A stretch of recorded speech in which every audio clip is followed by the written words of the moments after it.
step down into darkness. Open my eyes, let me see beauty that made this heart. Have you ever wanted to reinvent yourself? Just kind of look in the mirror and just go, I need an overall reassessment. In the bathroom at our house, there's a full floor to ceiling mirror that's right there as you get out of the shower. And you go, oh no, that can't be me. And so what I've learned to do over the years is when I get out of the shower, I purposely do not look that way, but turn the other way. And then after I get fully coiffed and attired, then I'll come in and I'll look and go, looking styling today. But reinvention, that's what a lot of us want to do. We want a big change in life. Women go, I need a change in life. I'm going to cut my hair. I need a change in life. I'm going to color my hair. I need a change in life. I'm going to go buy a new wardrobe. But all of those things are external.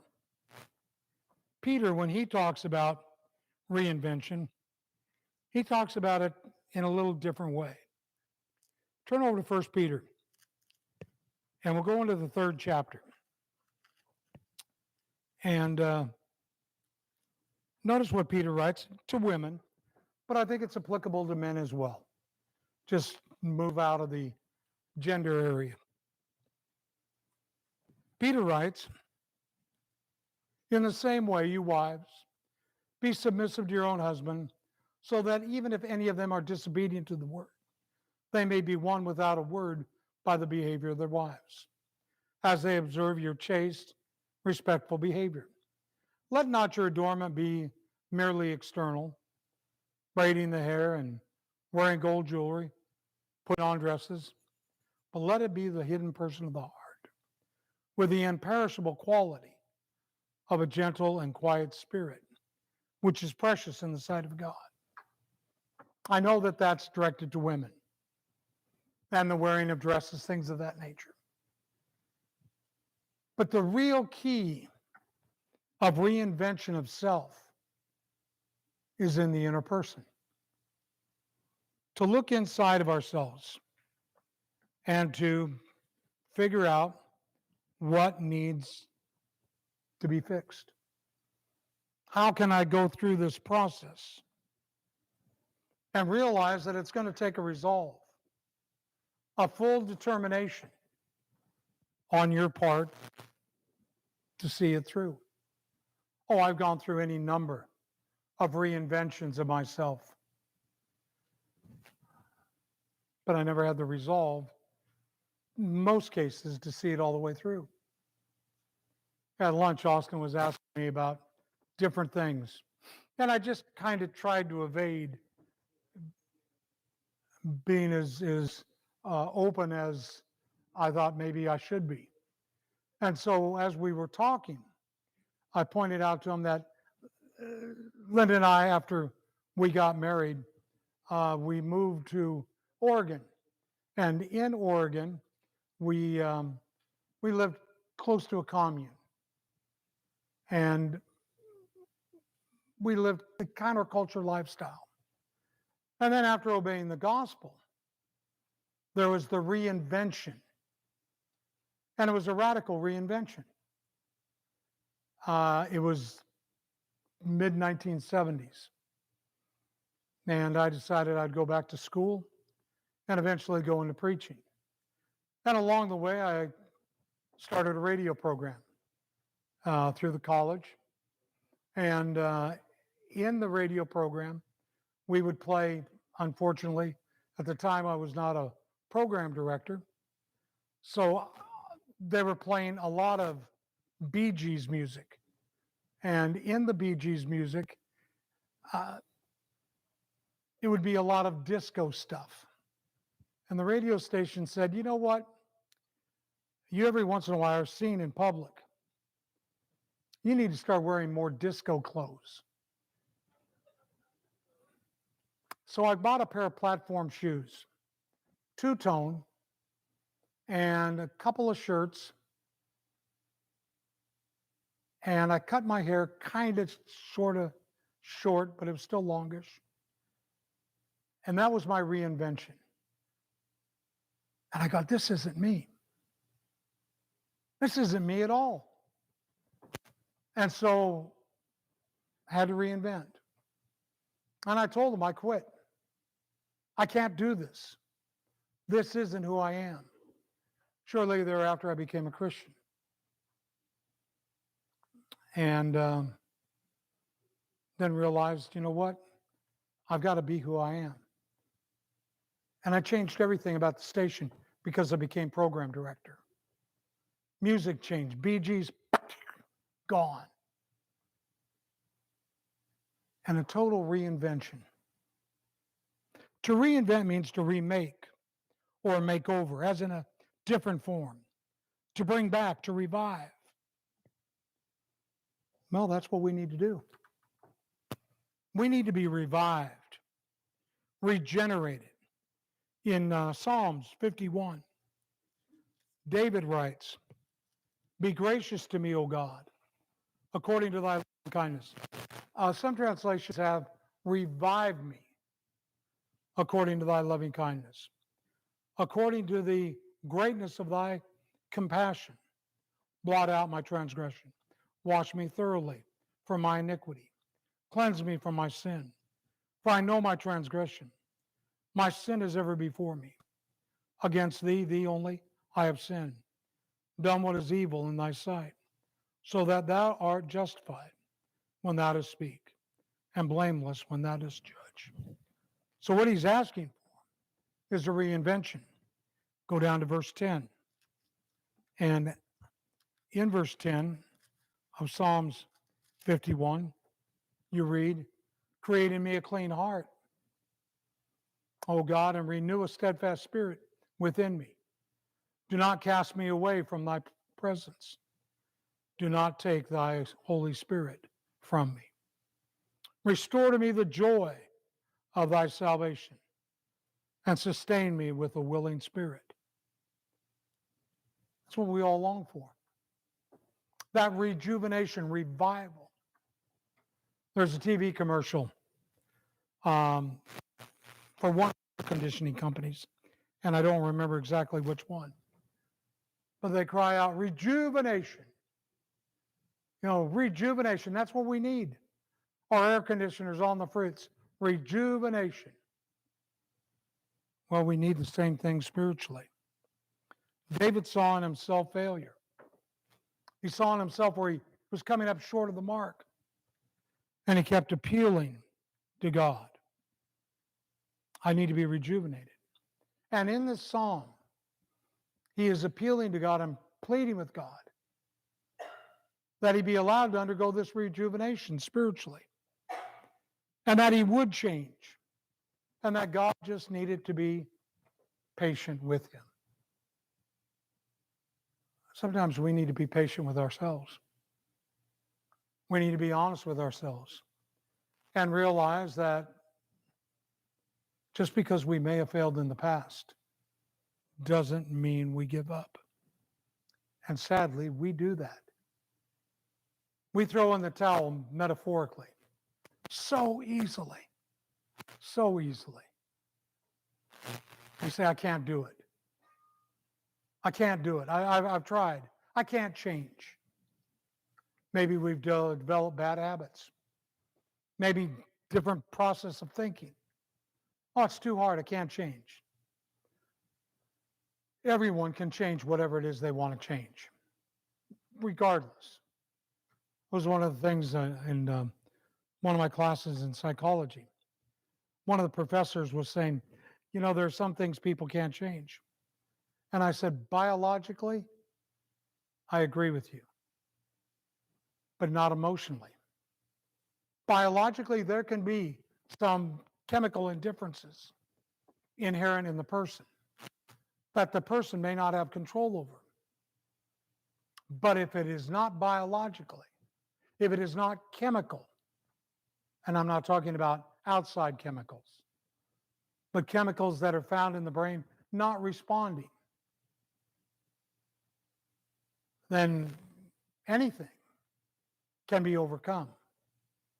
Change can be brought about. And the professor didn't agree with me. Nevertheless, I still hold to that. And now there's findings that are saying that perhaps I'm right. We can change what we want. And there's amazing things called SSRIs that if we do have chemical imbalances in the brain, those can be corrected. But we have to want to change. And so let's just set aside the SSRIs and serotonin and all that. That's over here. Because we're dealing with us as people. And whatever we want to change, we can change. And we're not talking about externals. We're talking about internals. Those things that are directed toward God, we can change. We may have failed a lot of times. When we were at lunch, in the background on the television screens, they were playing clips from Dodger baseball from the 1981 year. Fernando Mania. And they were showing the high points. They didn't show the low points. I remember 1981. And there were low points. Linda asked me, she said, Steve Yeager's still here? And I go, yeah. I still see him at Stonefire Grill every so often. He was the catcher for the Dodgers back then. He struck out so many times, as did Reggie Smith, who hit over 30 home runs. But he struck out, he grounded out. He was successful only 28% of the time. And yet he was an all-star. Successful 28% of the time. And in baseball, you're really great if you're successful 30% of the time. But even if you're successful 20% of the time, you're going to get a huge contract.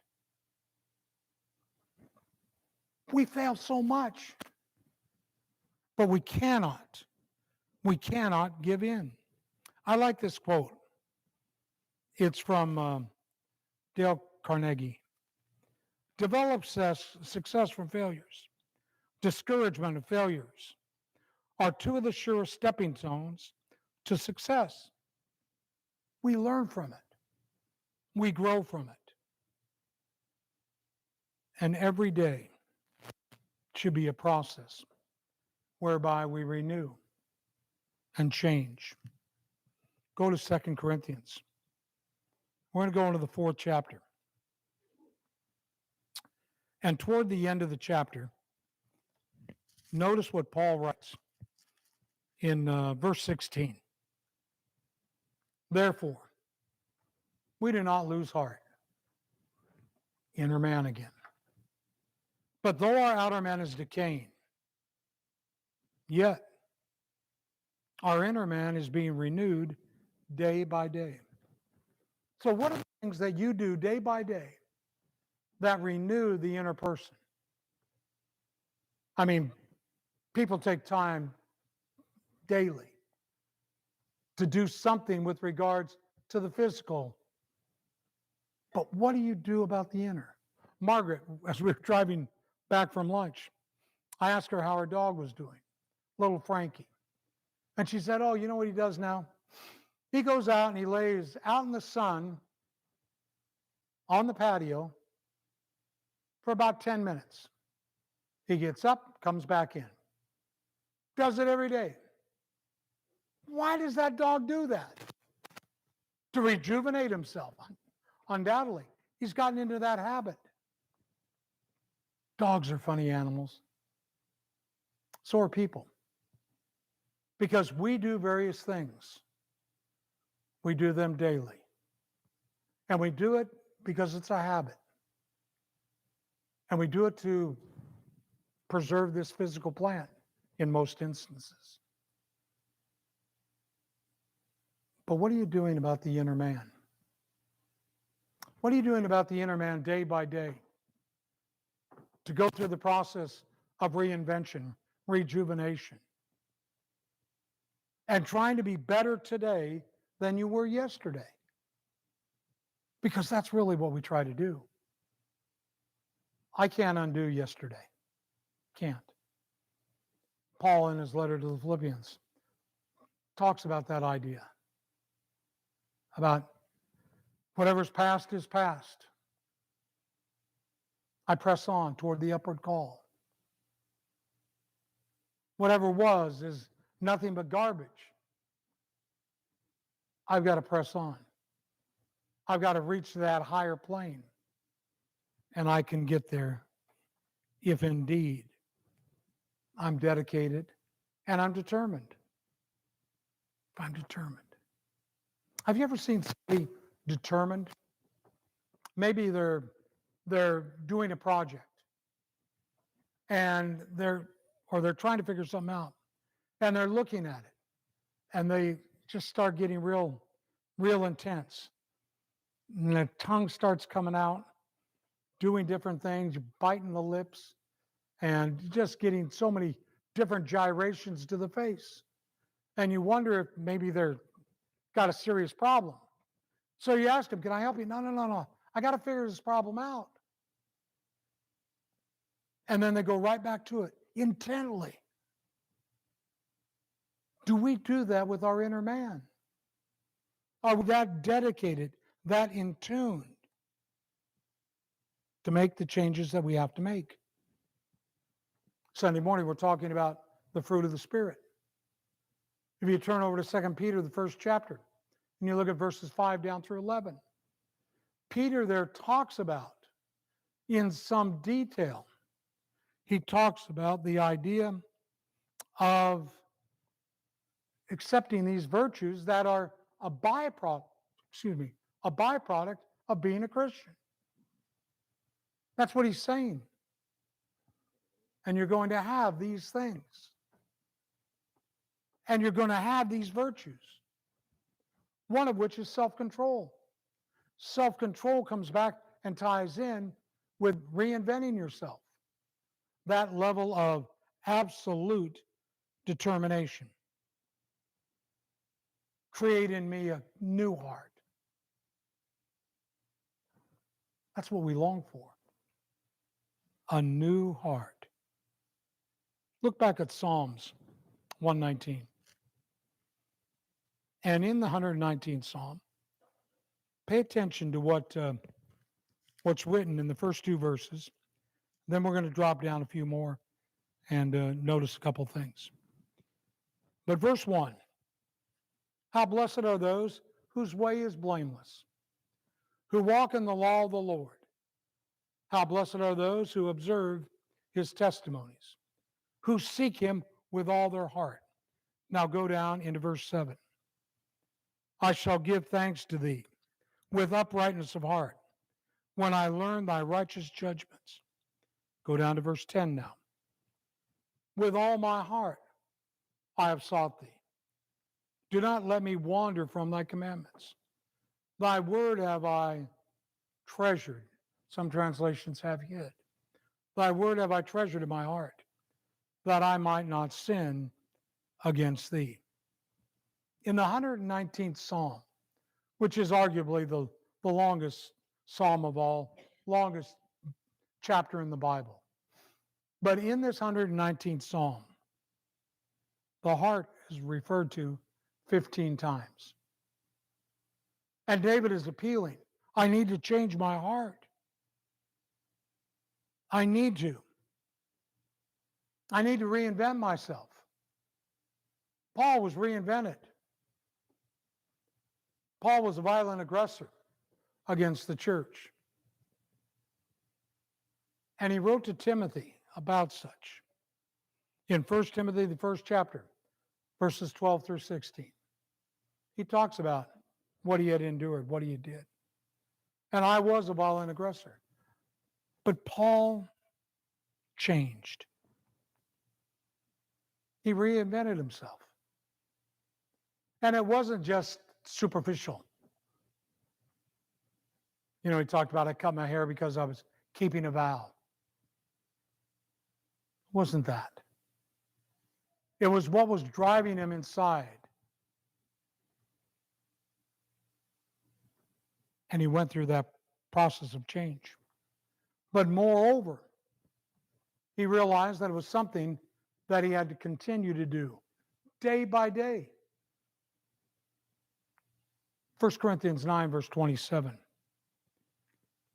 But I buffet my body daily to make a slave, lest after I have preached to others, I myself might be disqualified. Now, this afternoon, we went to a restaurant. There was a buffet there. And that's not what Paul's talking about. He's talking about, in a metaphorical sense, striking himself under the eye, beating himself to get back into life. A type of spiritual flaw. I've got to keep myself in check. Wretched man that I am in the Roman letter. It's hard to stay online. I drive around the valley this time of year, and I watch the young men out playing football in 102-degree weather. And I watch as they go through the drills. The other day I was driving down here, and I noticed a young man, 98 to 100, sweat dripping off him, carrying his shoulder pads and helmet, walking home. And I realized, well, this is August. He's going to have to go back at about 4 or 5 o'clock. And he's going to have to go through the drills again. He's in that time where it's 2-a-days. Because the 1st of September, high school football begins in earnest. Friday night lights. And those young men think it's worth it. And they stay focused on it. Focused. And it becomes important to them. And sometimes they'll push themselves till they'll find the nearest trash can in order to throw up in it. Is it worth it? To them it is. But see, God's not asking you to do that in a physical sense. But in a way, He is asking you to have that kind of dedication, that kind of resolve, to be willing to purge yourself in order to get where you want to be in this process of reinvention. You've got to overcome fear. You have to. Because this takes courage, what we're talking about. Go into 1 John 4. Drop down into, I think it's the 16th verse where I want to be. 1 John 4, verse 16. And we have come to know and have believed the love which God has for us. God is love. And the one who abides in love abides in God. And God abides in him. Go over into the 5th chapter. And notice in verse 4. For whatever is born of God overcomes the world. And this is the victory that has overcome the world, our faith. We want that. We long for that. And it will take the fact of overcoming our fear. Overcoming it. Now, you could read through the last chapter there of John's letter and see his discussion on it and how perfect love casts out fear. Well, that's what we're going to need. We're going to need to do exactly that. Because it takes courage to take those steps.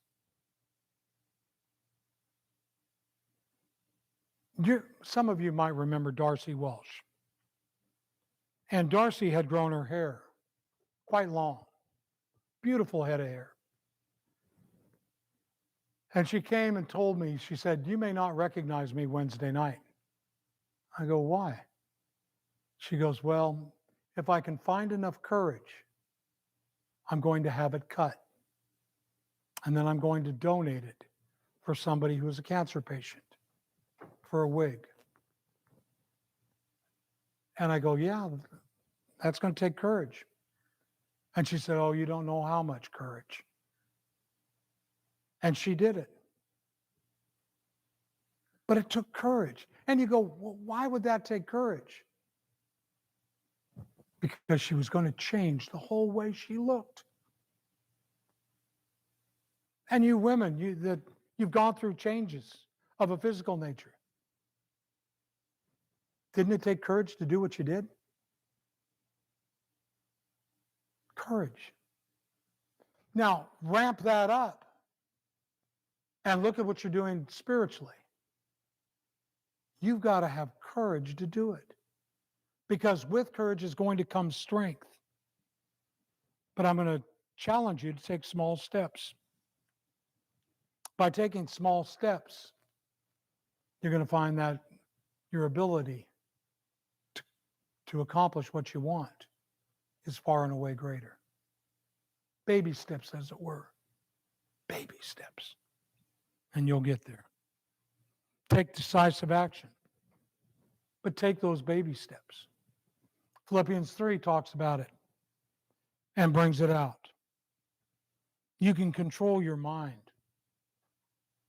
In Romans, the 8th chapter, verse 5, Paul begins talking there about the mind set on the spirit is life and is peace. The mind set on the flesh, end result is death. But you can control that. And as you're going through this process, you can reach out to others. 12th chapter of Romans talks about it. About reaching out to others, leaning on it. 1 Corinthians 12, whole chapter talks about it. The book of Hebrews, let us. So if anyone here wants to undergo this process of reimagining yourself, reinventing yourself in better accord with God, all you have to do is ask. And I'm sure you'll find somebody to help you on that journey. I was talking to someone this morning and pointing out what a remarkable change that's been seen. And I told that person, I'm really, really proud of you. And I said, you're an encouragement, not only to me, but to others who will simply take the time to look. And that is what we all want to do. We want to be that level. And we want to accomplish it. C.S. Lewis stated, it may be hard for an egg to turn into a bird. It would be a jolly sight harder for it to learn to fly while remaining an egg. We are like eggs at present, and you cannot go on indefinitely being just an ordinary, decent egg. We must be hatched for good or bad. The choice is yours. End of quote. Now you go, God, eggs, birds, what's this all about? What he's talking about is you got to make a decision. Whatever you're going to do. But when you make that decision, stick with it. And you'll find success. Scriptures is all about reinvention. Going from one state to another state. Going to a higher plane. Becoming the person God would have you and wants you to be. And we can do that. But it takes determination. And it takes effort.